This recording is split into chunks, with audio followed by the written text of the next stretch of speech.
YouTube, what's going on? I'm back. It's time to hit y'all with another video. This is gonna be my 120-day review as a P&D driver to RNL slash pros and cons. So how we're gonna do this is I wrote down some pros and some cons. I'm gonna read them off. I'm gonna go through them each one by one. I'm gonna start off with the pros first because these cons, in my opinion, really outweigh the pros, but it teaches on whoever this will help. Let's get into it. So, pro number one, all hours are paid. Meaning from the moment you clock in to the moment you clock out. They don't do like most jobs, you may clock in and you may have to clock out for your lunch break or a different break or whatnot, or you may stay clocked in, but you'll notice when you look at your hours and your check stub, they've removed the 30 hours for your lunch break. RNL don't do that. It's once you clock in, it starts counting from the second you clock in to the second you clock out. Every single hour, every single minute will be paid, including your lunch, downtime, your breaks. If you need breakdown towing, every single hour you're on that clock will be paid. They do not take out for lunch breaks. Everything is paid. Rule number two, RNL don't have a point system. Meaning, sometimes you on the way to work or weather or traffic or red lights and you kind of get nipped here and there. Some may come up. You may normally maybe a minute late, or some companies have a grace period like 5 to 7 minutes.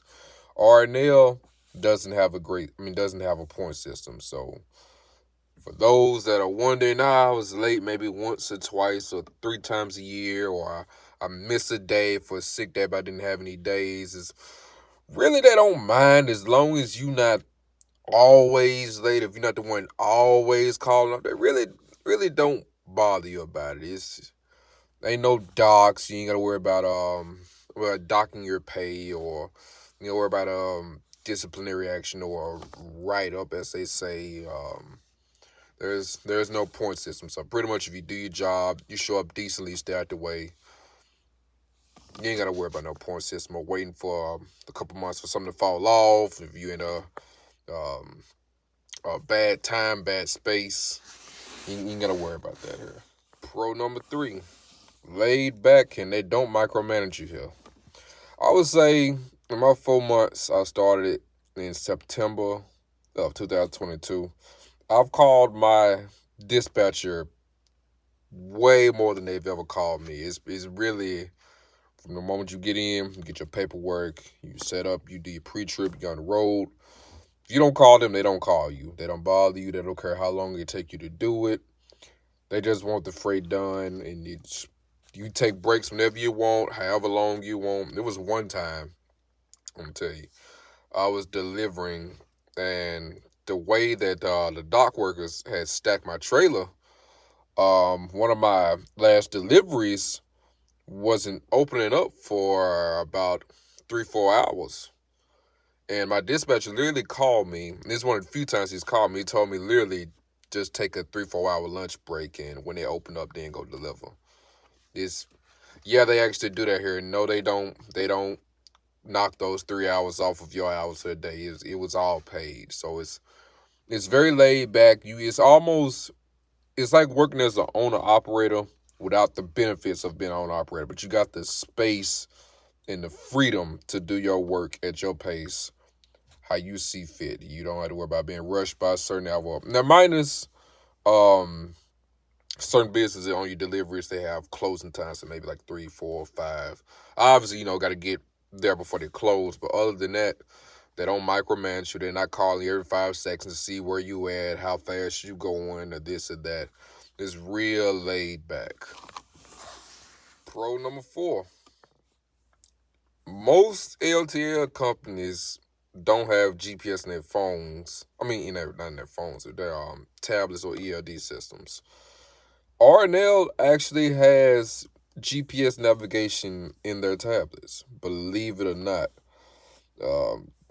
GPS, they also have in-cab scanners for you to city drivers and other companies where you may get a bill after signed up the delivery pickup, and you have to key in your numbers and all of that.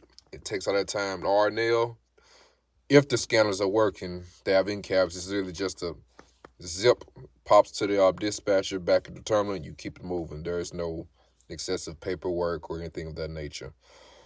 As well as, this is also part of this same pro, OTR pay. So for those that may not like local or city work like line haul or P&D, the solo and team OTR drivers, they're out 5 days home too, and they basically go terminal to terminal within a specific region. And the beautiful part about why I mention it is they start not up to, not top out. They start at 79 cents a mile. And that's OTR. That's just terminal to terminal. No interacting with any customers. Now, you will be pulling doubles. You occasionally may see a 53, but mainly it's doubles, terminal to terminal. It's basically shuttle, but without working weekends. You're home 2 days every single week. So for those of you that may be interested in that, looking into a web, does they have that? Yes, we have that. And it starts at 79 cents a mile, and it only goes up from there. So for those just looking at it, that's another pro. All right, now what everybody been looking for. Let's get into the cons. Cons number 1, the equipment and pallet jack. I'm going to do the pallet jack first to make it short. In other words, if you are a city driver doing pickups and deliveries or swaps, you would think that as a city driver, that'll be a part of the equipment you pick up before you dispatch. But at R&L, you will have to pay for your own pallet jack, actually. And you have the option between a manual or an electric. I think the electric is in thousands. The manual is like 400, maybe 500 something now. And they deduct that in settlements from your paycheck. But yeah, as a city driver, you have to buy your own pallet jack. And you're lucky if your freight is on pallets, because R&L also, believe it or not, as a dry-van company, R&L doesn't invest in pallets. So when it comes in, if it's not on a pallet, you don't have a pallet to put it on. R&L does not invest in pallets at all, nor pallet jacks. But back to the equipment. In all my experience truck driving, I've called more tow trucks for breakdowns at this one company than all my other months combined driving. Not even close. Some of the worst maintained equipment I've ever seen in my life. And not just performance, but maintain on a hygienic level as far as being clean. We slip seat, but once you've been there for a while, you may get your own assigned tractor. But even if you get your own assigned tractor, and it's one of their newer Peterbilts or Internationals, I seen one Kentworth and maybe 2 or 3 Freightliners. But even then, I was, matter of fact, last month, I was in one of their newer Peterbilt day cabs.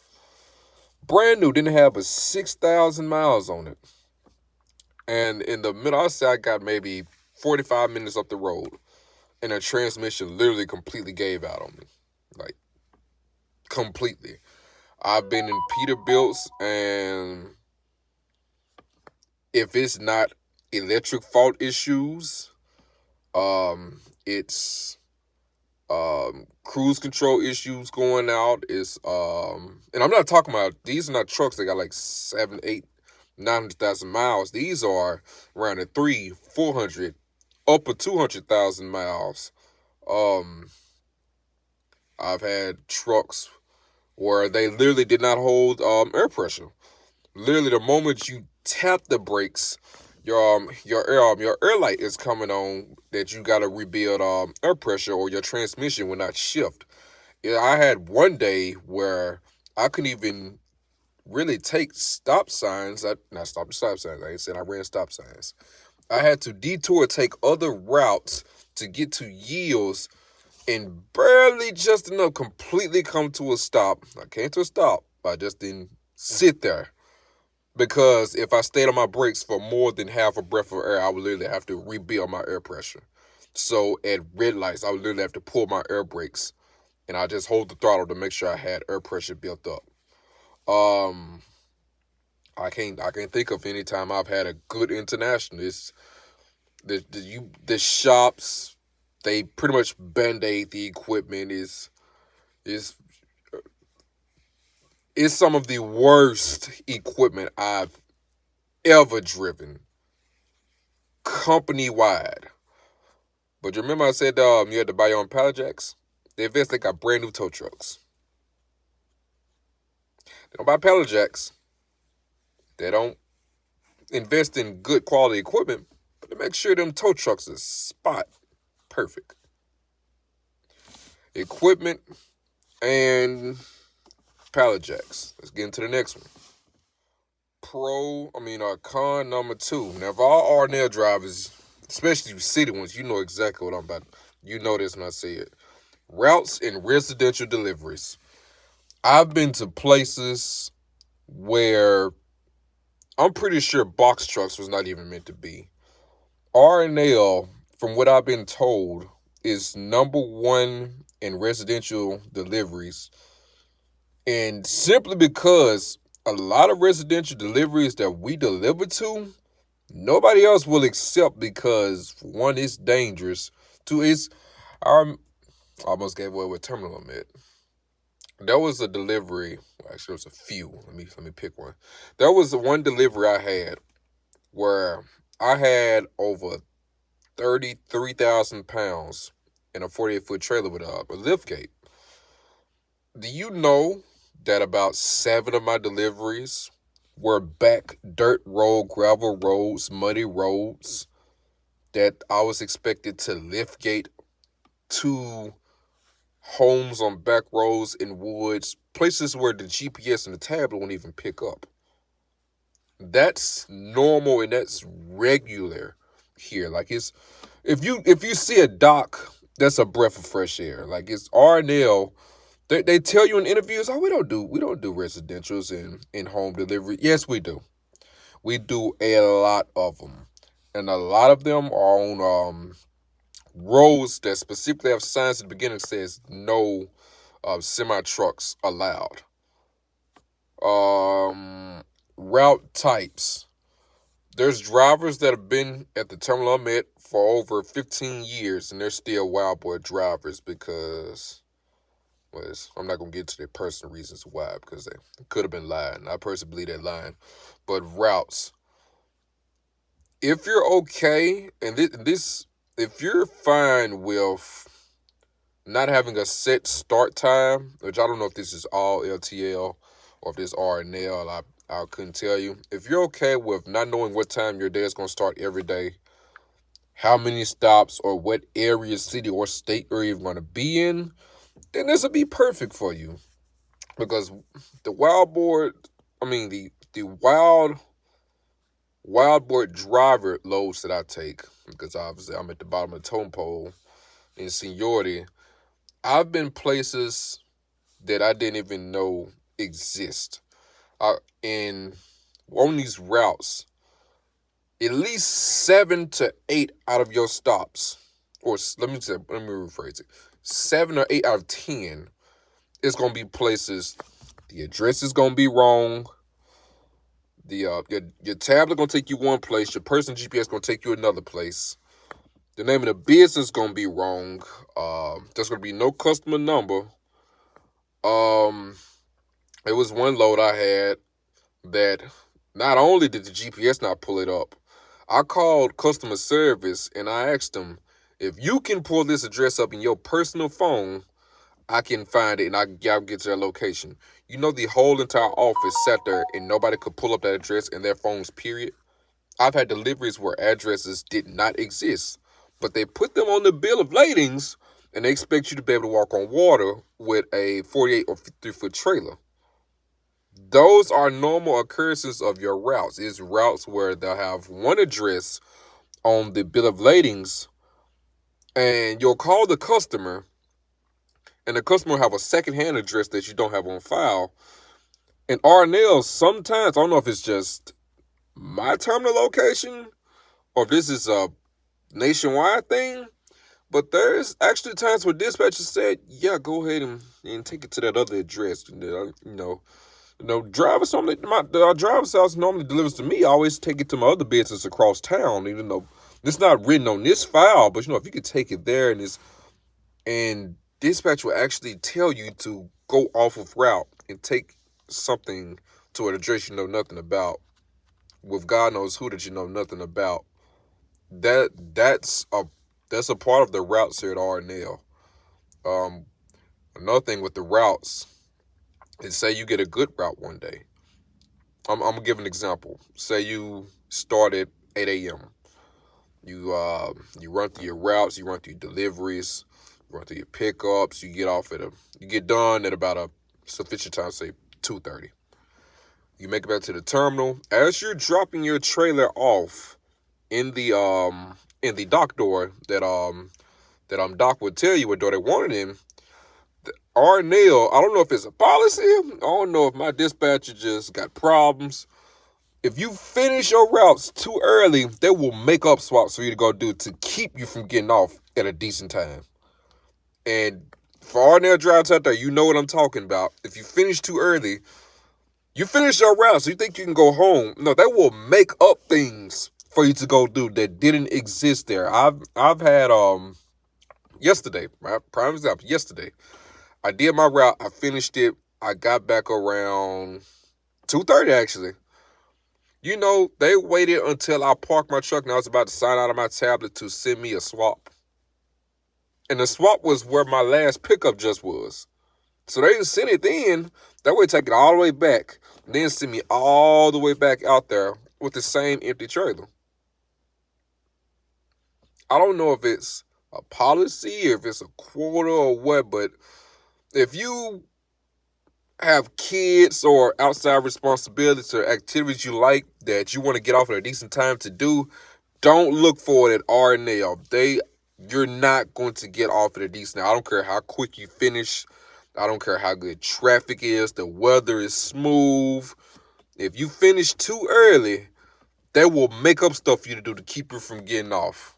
That's why actually most drivers actually take their time on their loads so they can get off around maybe 3:30 or 4 to keep them from doing that. So that's another con with routes.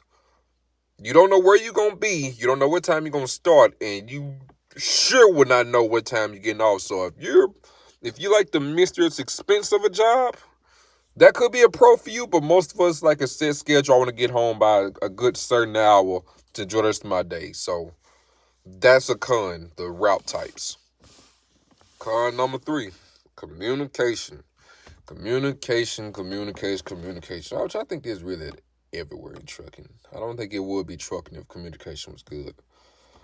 What I mean by communication, when customer service or dispatcher, whomever, when they're accepting this freight that's to be put on the city drivers' trailers to be delivered, they will make promises to customers that are unrealistic, and those that are realistic, they won't communicate what they told the customer to you. I'm explaining what I mean. I had a delivery to a customer. It was a residential.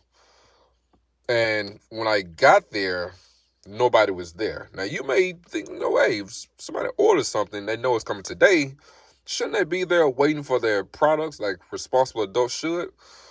Come to find out, when I called the customer, they had the impression because customer service or dispatch had told them, oh, well, they told us the driver would call us an hour or 30 minutes before they arrive.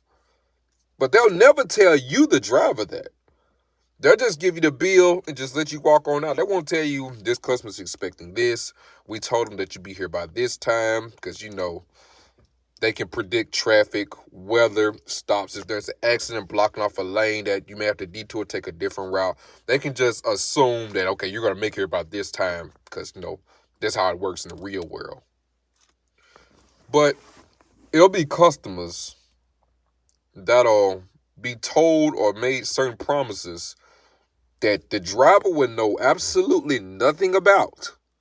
And so when you get to the customer's looking at you funny because you're not doing A, B, and C that was told on the phone by God knows who.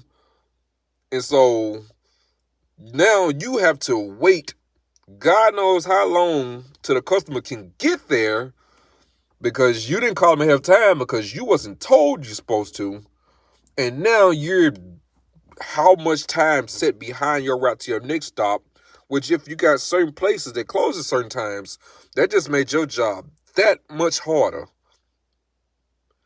Another thing, not only times, they'll sometimes customers be told, because the policy that I was told when I was hired is we only do curbside delivery.